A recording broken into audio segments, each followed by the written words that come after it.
Is the theory of evolution fact or fiction? And can it be called science at all? Well, let's talk about that.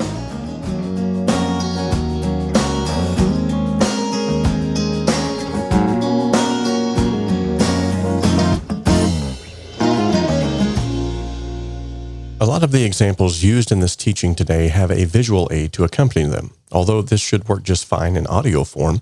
If you'd like to watch this in a video format as well, that is available. As usual, in order for you to get the most out of this podcast, each episode contains a downloadable PDF document for reference, containing all the scriptures that we've discussed and any other applicable links. Now, let's get into today's lesson. Now let's talk about some terms and definitions, because these are really going to solidify the points that I'm about ready to make. So the first term we're going to look at is science. What is science? Well, literally, by definition, it is the study of the physical and natural world and phenomena, especially by the using of systematic observation and experiment. Remember that. It has to be systematic, observation, and experiment. So I'm sure that you've heard about the scientific method. Now, the scientific method is how you actually do science. So first you ask a question, you form a hypothesis or an educated guess, you then research that, you experiment, you analyze it, and you repeat it. So all of these have to be in place in order for you to actually perform that science on whatever it might be. So as we look at the word theory, it's an idea or belief about something arrived at through speculation or conjecture. In other words, guessing. That's what a theory is. It's a guess. The word evolution means the gradual development of something into a more complex or better form.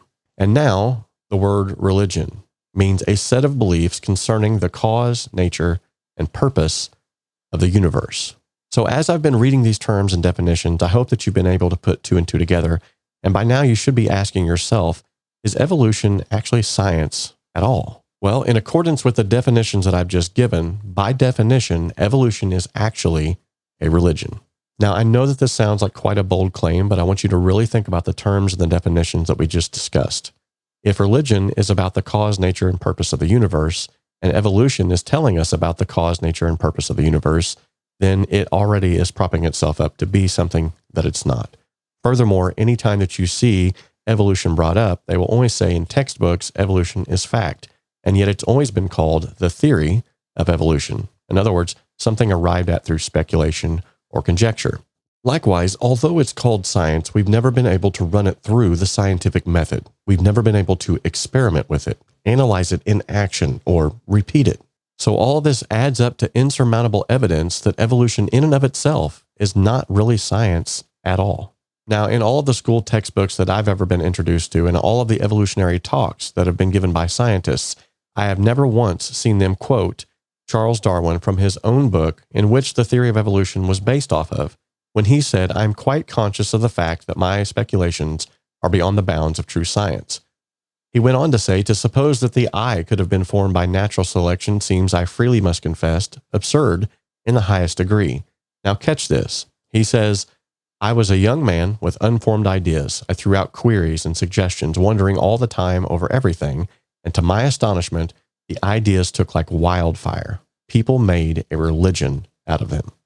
Charles Darwin, The Origin of Species. So the very man in which they based the evolutionary theory off of doubted his own belief system. And he was astonished that people made a religion out of him. In fact, a lot of people use the evolutionary mindset to do a lot of bad things in the world. Adolf Hitler is the first that comes to mind. It was through his belief in the theory of evolution that he saw the Jews as a lesser people, and he had to clean up the gene pool, so to speak, in order for evolution to have its day. Furthermore, of most of the serial killers that have been interviewed, there are two things that most all of them have in common.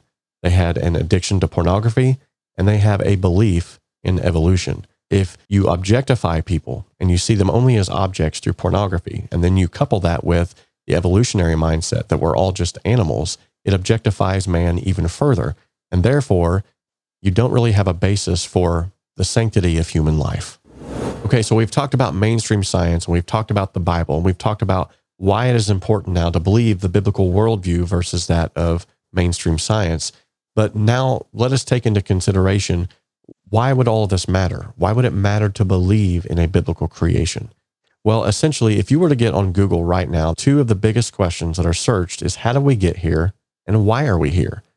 Essentially, almost every individual at one point in time in their life is going to ask the question, how did I get here and why am I here? And yet, what we've talked about today actually helps to answer those questions. This is why the Word of God is so powerful. So for the question, how did we get here?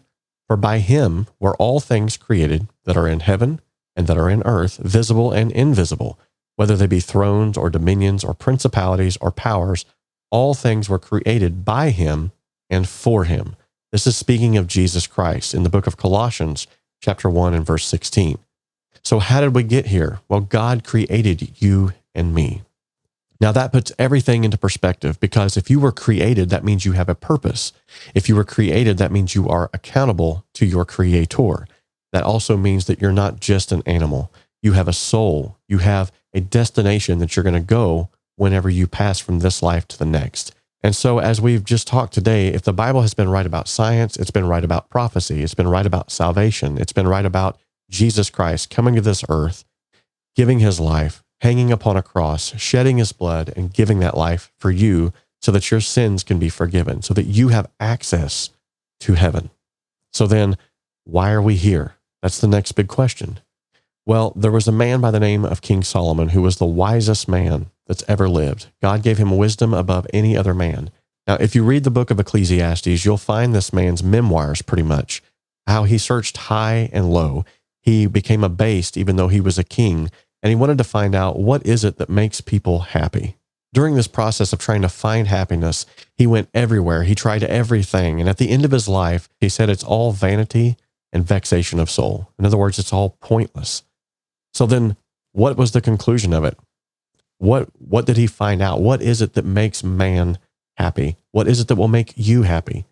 He says, let us hear the conclusion of the whole matter. Fear God and keep his commandments, for this is the whole duty of man.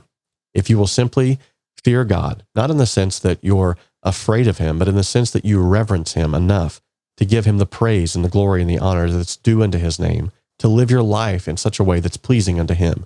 If you will do that, by living out the word of God, your life will be leaps and bounds better than the lives of many of those around you.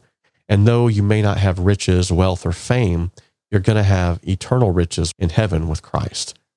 Now, this is the whole duty of man. So if you've been asking yourself, how did I get here and why am I here? You got here because a creator created you, formed you in the belly, breathed the breath of life into you, and now, because you are a living soul, that same God wants to be reunited with you.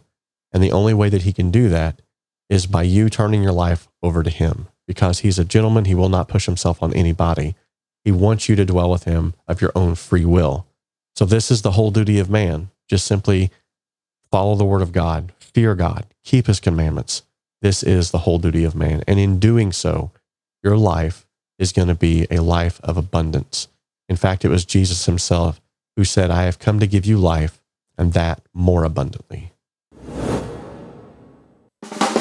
Thanks for tuning into another episode of The Pentecostal Perspective. I'm so glad that you decided to gather around the Word of God with us today, and I pray that you found today's topic insightful, inspiring, and encouraging.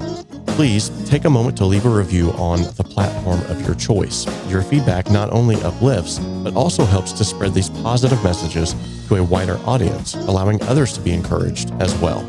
If you have any questions, prayer requests, or you would like to request a topic for a future episode, send a text message to 1-833-921-9023. Until next time, God bless you in the mighty name of Jesus Christ.